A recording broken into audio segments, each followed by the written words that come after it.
तो कैसे आप लोग। स्वागत है आपका मेरे चैनल कॉलेज स्टडीज़ में। मैं आज आपको डी यू सोल की book human learning cognition and schooling, जो ये सेकंड सेमेस्टर की बुक है एजुकेशन वाली की, मैं आज आपको इसकी यूनिट फर्स्ट का लेसन 1 की cognitive process thinking attention and problem solving, जो ये चैप्टर है, आज आपको डिटेल में समझाऊंगा। ये सेकंड पार्ट की वीडियो है। इस वीडियो में हम सब कुछ अटेंशन के बारे में जानेंगे। फर्स्ट पार्ट की वीडियो में मैंने आपको थिंकिंग के बारे में सब कुछ बता दिया था। तो ये सेकंड पार्ट की वीडियो होने वाली है और ये काफ़ी ज़्यादा इंपॉर्टेंट होने वाली है आपके एग्जाम पॉइंट ऑफ व्यू से। तो आप इस वीडियो को बिल्कुल भी मिस मत करना गाइस। तो चलिए अब हम इस वीडियो को स्टार्ट करते हैं। तो इस वीडियो में हम जितना भी अटेंशन के बारे में है वो जानेंगे। तो चलिए आगे बढ़ते हैं, स्टार्ट करते हैं वीडियो को।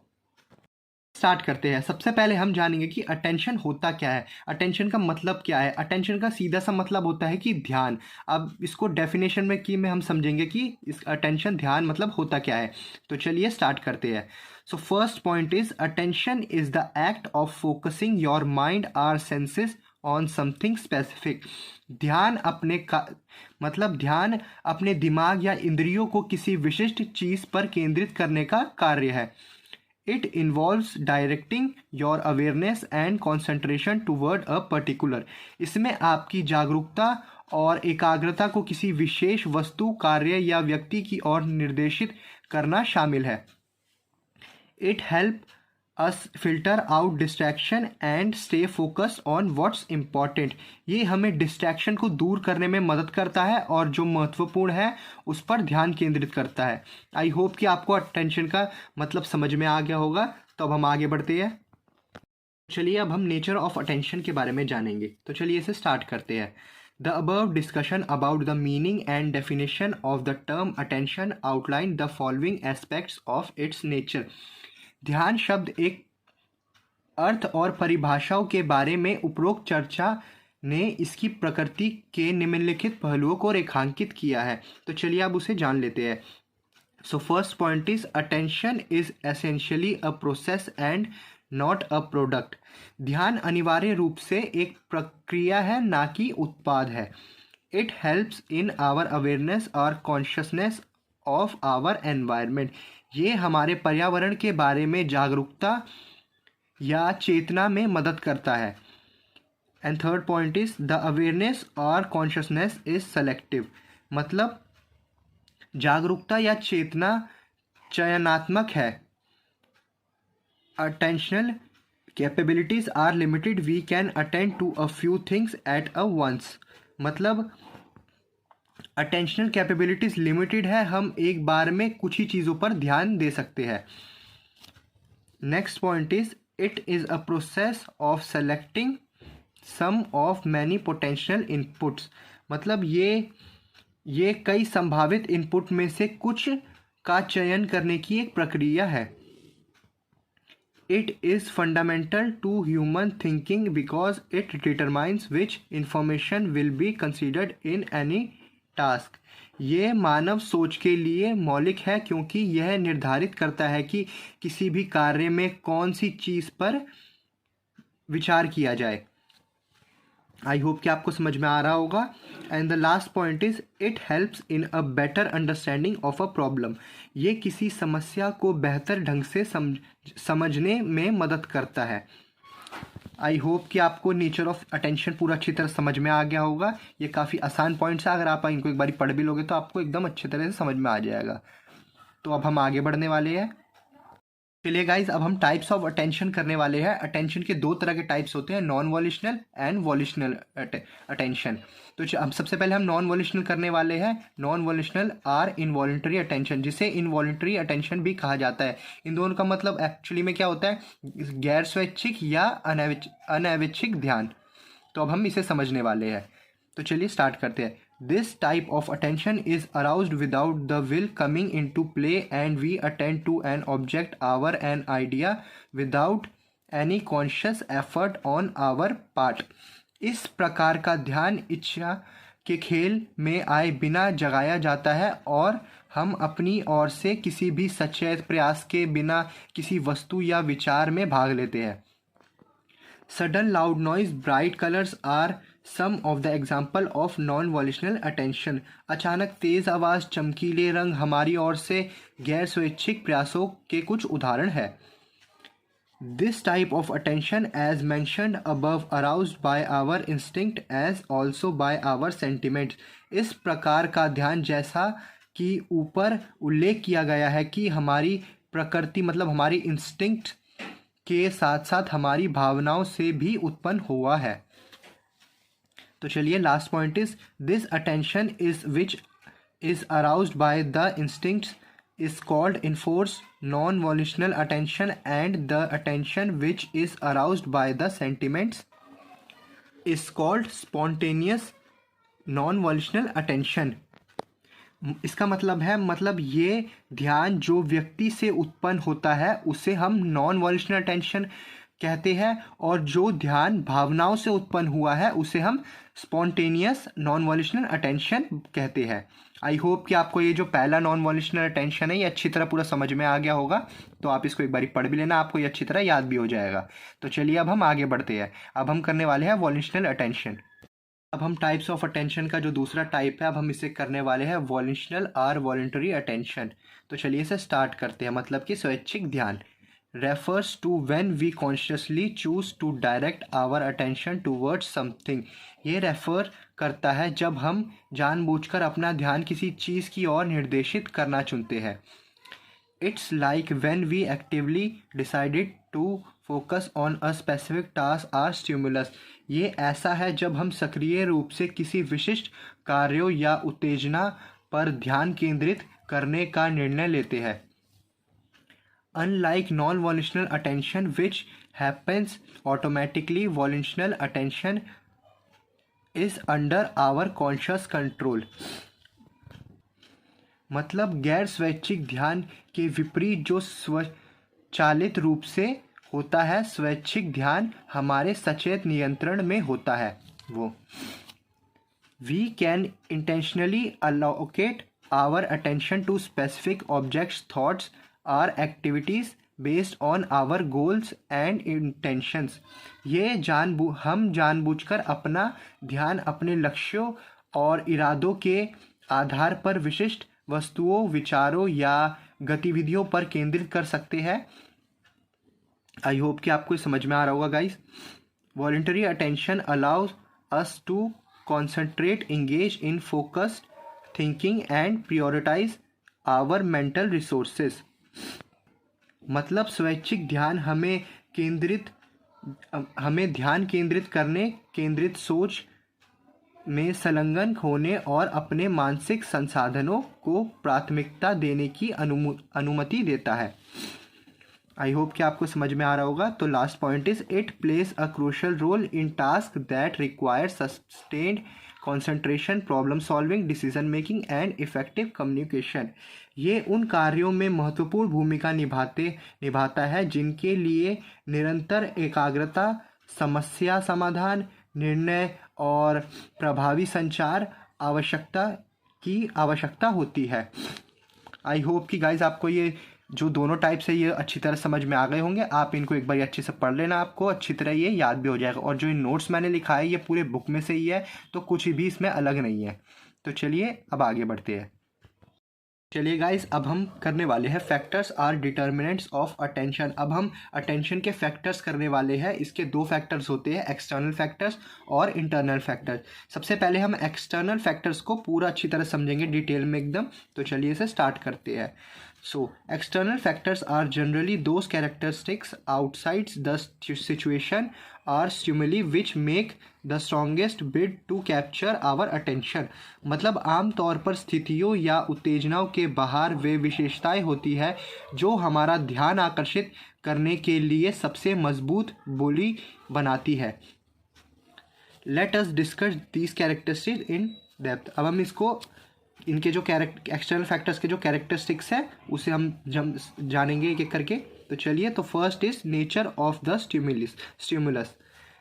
All types of stimulus are not able to bring forth the same level of attention like a picture attracts attention more readily than words. मतलब सभी प्रकार की उत्तेजना उत्तेजनाएं समान स्तर का ध्यान आकर्षित करने में सक्षम नहीं है, जैसे कोई चित्र शब्दों की तुलना में अधिक आसानी से ध्यान आकर्षित करता है। Thus, the most effective stimulus should always be chosen for capturing maximum attention. इस प्रकार सबसे प्रभावी उत्तेजना हमेशा अधिकतम ध्यान आकर्षित करने के लिए चुनी जानी चाहिए। आई होप कि आपको नेचर ऑफ स्टिमुलस ये जो फर्स्ट कैरेक्टरिस्टिक है वो समझ में आया होगा। तो अब अगली की तरफ बढ़ते हैं। तो second is intensity and size of the stimulus, मतलब उत्तेजना की तीव्रता और आकार। अब हम इसे समझेंगे। First point is like the nature of the stimulus the intensity and size of the stimulus also bring forth the degree of attention, मतलब उत्तेजना की प्रकृति की तरह उत्तेजना की तीव्रता और आकार भी ध्यान की डिग्री को सामने लाता है। In comparison with a weak stimulus, the stronger stimulus attracts more attention. मतलब एक कमज़ोर उत्तेजना की तुलना में मजबूत उत्तेजना अधिक ध्यान आकर्षित करती है। आई होप कि आपको समझ में आ रहा होगा। For example, a large building, bright light, strong smell etcetera are more readily notice due to the intensity and size of the stimulus. मतलब एक बड़ी इमारत, तेज़ रोशनी, तेज़ गंध आदि उत्तेजना की तीव्रता और आकार के कारण अधिक आसानी से देखी जाती है। मतलब वो एक बहुत बड़ी बिल्डिंग हमें अपनी तरफ ज़्यादा हम उसे आकर्षित करती है और हमारा सबसे ज़्यादा ध्यान फिर उसी पे जाता है, ना कि बाकी की चीज़ों पर। अगर कोई बहुत बड़ी बिल्डिंग है तो, और उसके साथ में कोई छोटी छोटी बिल्डिंग, तो हमारा सबसे ज़्यादा ध्यान किस पे जाएगा? बड़ी बिल्डिंग पर। आई होप कि आपको ये समझ में आ रहा होगा। तो अगला है कॉन्ट्रास्ट, चेंज एंड वैरायटी। तो चलिए इसे समझते हैं। Change and variety attracts more attention easily than sameness and routine. इसका मतलब है परिवर्तन और विविधता आसानी से अधिक ध्यान आकर्षित करते हैं तो समानता और दिनचर्या। For example, when a teacher is lecturing to his students, the use of map and chart suddenly attracts their attention than regular lecturing. मतलब जब एक शिक्षक अपने छात्रों को व्याख्या देता है तो मानचित्र और चार्ट का उपयोग अचानक नियमित व्याख्याएं की तुलना में उनका ध्यान आकर्षित करता है। मतलब जब एक टीचर चार्ट वगैरह, मैप्स वगैरह दिखा के बच्चों को पढ़ाता है तो वो बच्चों को एकदम से ज़्यादा ध्यान आकर्षित कर लेता है अपनी ओर, ना कि जब वो, जैसे मान लो वो कोई क्लास में लेक्चर दे रहा है तो उस टाइम बच्चे थोड़ा ऐसे रहेंगे, उनका किसी का ध्यान उतना आकर्षित नहीं होगा। लेकिन जब वो चार्ट्स वगैरह उन सब के माध्यम से उस सब चीज़ों से उन्हें पढ़ाना स्टार्ट करेगा तो वो बच्चों का अटेंशन ग्रैब कर पाएगा जल्दी। आई होप कि आपको समझ में आया होगा। तो अब नेक्स्ट है हमारा रेपिटेशंस ऑफ स्टूडेंट्स। तो अब इसे हम जान लेते हैं। Repetition is a factor of a great importance is securing attention. दोहराव बहुत महत्व का कारक है ध्यान सुरक्षित करना। We may ignore the stimulus the first time, but when it is repeated several times, it captures our attention. मतलब हम पहली बार उत्तेजना को नज़रअंदाज कर सकते हैं, लेकिन जब इसे कई बार दोहराया जाता है तो यह हमारा ध्यान खींचता है। For example, a misspelled words is more likely to be noticed if it acquires twice or thrice in the same paragraph than if it acquires only once. मतलब एक गलत शब्द पर ध्यान दिए जाने की संभावना अधिक होती है या तो एक ही पैराग्राफ में 2 या 3 बार होता है, या तो यह केवल एक बार होता है। मतलब कोई गलत वर्ड हमारा ध्यान काफ़ी ज़्यादा जल्दी हमारा ध्यान अटेंशन वो करता है, आकर्षित करता है अपनी ओर। आई होप कि आपको जो पूरा ही अच्छी तरह समझ में आया होगा। तो हम आगे बढ़ते हैं। अगला है मूवमेंट ऑफ द स्टिमुलस। अब हम इसे समझेंगे, तो चलिए इसे स्टार्ट करते हैं। A moving stimulus catches our attention more quickly. एक चलती उत्तेजना हमारा ध्यान अधिक तेज़ी से खींचती है। मतलब अगर कोई चीज़ चल रही है तो वो हमारा ध्यान उस पर बहुत जल्दी जाएगा। We are more sensitive to objects that move in our field of vision. हम उन वस्तुओं के प्रति अधिक संवेदनशील होते हैं जो हमारी दृष्टि के क्षेत्र में चलती है। Most of the advertisers make use of this phase and try to capture the attention of people through moving electric lights। अधिकांश विज्ञापनदाता इस तथ्य का उपयोग करते हैं और चलती बिजली की रोशनी के माध्यम से लोगों का ध्यान आकर्षित करने का प्रयास करते हैं। आई होप कि आपको ये समझ में आया होगा। इसका मतलब है कि मतलब जैसे कोई एडवर्टाइज़र होता है या कोई कैमरामैन होता है, तो जैसे जब वो फ़ोटो वगैरह खींचता है, अगर कोई बंदा इधर उधर देख रहा होगा तो जैसे ही वो ब्लिंक करेगी लाइट तो उसका ध्यान उसकी तरफ जाएगा, वो बहुत जल्दी उनका अटेंशन ग्रैब करेगा। तो आई होप कि आपको जो भी एक्सटर्नल फैक्टर्स के जो पॉइंट्स है सारे समझ में आ गए होंगे, जितने भी अब तक मैंने सारे कराए हैं। तो अब हम जो अगला है हम इंटरनल फैक्टर्स करेंगे। तो चलिए स्टार्ट करते हैं, आगे बढ़ते हैं। चलिए गाइस अब आगे बढ़ते हैं। तो अब तक हमने फैक्टर्स ऑफ अटेंशन के जो एक्सटर्नल फैक्टर्स है वो जान लिए। अब हम बारी है कि हम इंटरनल फैक्टर्स के बारे में जानें। तो चलिए इसे स्टार्ट करते हैं। तो internal factors, the above discussed external factors not only capture the attention of an individual but also one person's his own interest, motives, basic needs and argues etc. also grab the attention। मतलब internal factors न केवल किसी व्यक्ति का ध्यान आकर्षित करते हैं बल्कि एक व्यक्ति की अपनी रुचि, उद्देश्य, बुनियादी आवश्यकता और आग्रह आदि पर भी ध्यान आकर्षित करते हैं। Let's discuss some of the inner factors in securing the attention of a person। अब हम कुछ inner factors इसके जानेंगे। तो चलिए जो पहला है हमारा वो है इंटरेस्ट। तो इसे जानते हैं। Interest is a very helpful factor in securing attention। We generally attend to objects in which we are interested and we do not attend to those in which we have to interest। मतलब ध्यान आकर्षित करने में रुचि, interest जिसे हम interest है जो जिसे हम रुचि कहते हैं हिंदी में, जो ध्यान आकर्षित करने में रुचि एक बहुत ही सहायक कारक है। हम आम तौर पर उन वस्तुओं में भाग लेते हैं जिनमें हमारी रुचि होती है, जिसमें हमारा इंटरेस्ट होता है, और हम उन लोगों में शामिल नहीं होते हैं जिनमें हमारी कोई रुचि नहीं होती, जिसमें हमारा कोई इंटरेस्ट नहीं होता। हम उसकी तरफ ना अट्रैक्ट होते हैं ना हम अटेंशन देते हैं। तो आई होप कि आपको ये फर्स्ट पॉइंट इसका जो है इंटरनल फैक्टर्स का कैरेक्टरिस्टिक जो फर्स्ट है इंटरेस्ट, ये समझ में आओगा। तो अब आगे बढ़ते हैं। तो चलिए जो हमारा लास्ट वो है हमारा मोटिव्स। तो इसे जान लेते हैं। The basic drives and argues of an individual are very much important in securing his attention। मतलब किसी व्यक्ति की मूल ड्राइव और आग्रह उसका ध्यान आकर्षित करने में बहुत महत्वपूर्ण है। जैसे thirst, hunger, sex, fear etcetera are some of the important motives that exercise a definite influence upon attention. मतलब जैसे प्यास, भूख, सेक्स, डर आदि कुछ महत्वपूर्ण उद्देश्य है जो ध्यान पर एक निश्चित प्रभाव डालते हैं। आई होप कि आपको जो ये इंटरनल फैक्टर्स भी है ये भी आपको अच्छी तरह समझ में आ गया होगा, जो इसके मैंने आपको दो वो करवाए। आई होप कि गाइज आपको ये अच्छी तरह समझ में आया होगा। जितना भी मैंने आपको अटेंशन के बारे में सब कुछ बताया, आप इन सब चीज़ों को नोट कर लेना, नोट डाउन कर लेना और इन सब चीज़ों को एक बार पढ़ लेना, आपको ये अच्छी तरह याद हो जाएगा। इससे पहले मैं इसके जो फर्स्ट पार्ट की वीडियो थी उसमें मैं आपको थिंकिंग के करा चुका हूँ, और ये सेकंड पार्ट की वीडियो थी जिसमें मैंने आपको आज जो है अटेंशन के बारे में जो सब कुछ बताया। तो जो अब नेक्स्ट पार्ट की वीडियो में लाऊंगा उसमें हम प्रॉब्लम सॉल्विंग के बारे में जानेंगे। तो मैं नेक्स्ट पार्ट की वीडियो जल्दी ही डाल दूँगा।